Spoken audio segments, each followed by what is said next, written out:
Where does going off script come in? Where does, I don't know if the right word is spontaneity, but where is an audible? When does that come into play?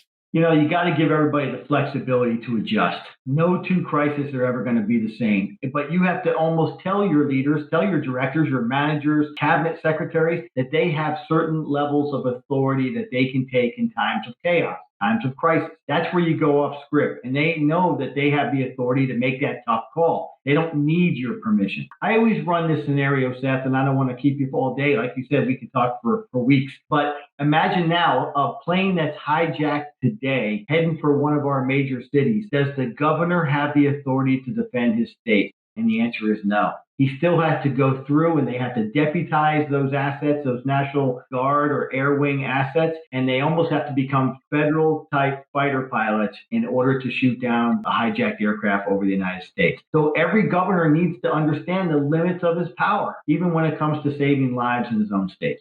Right.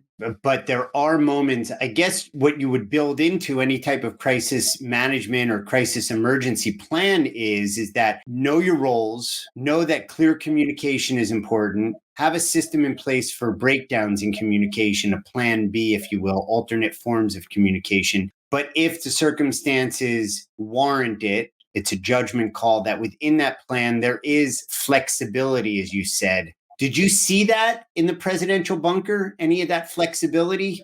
We saw a lot of that flexibility, especially up in the mayor's office in New York, right? The mayor's taking control. At the time, Mayor Giuliani. What we really saw up there is that ordinary people, ferry boat captains, anybody around, they were taking the liberties to do what they thought was best to save a life. There's a real fine line between handling a crisis and making a decision that costs you resources and making a decision that could take or save a life. And everything has repercussions. So everybody's got to weigh that in times of national emergency or even in a crisis. That's the heavy burden we bear as leaders, having to make that judgment call to cause somebody to lose their life or expensive type of resources. But, here's what I want to take away for today. I really want your listeners to know this. It was not a great day for the American military. It was a great day for the American public. The unity, strangers coming together to save the life of someone they didn't know at all. Shopkeepers, lawyers, doctors, ferry boat captains, opening up their homes and their offices to get people off the street to do whatever it takes to save each other. What a moment for America. What a unity type message that we sent, shot heard around the world, that America isn't just a military power. America is a superpower because the people here, we believe in democracy. Thanks for stopping in and watching this video. If you found it helpful, you can find others just like it at the link below and subscribe while you're at it.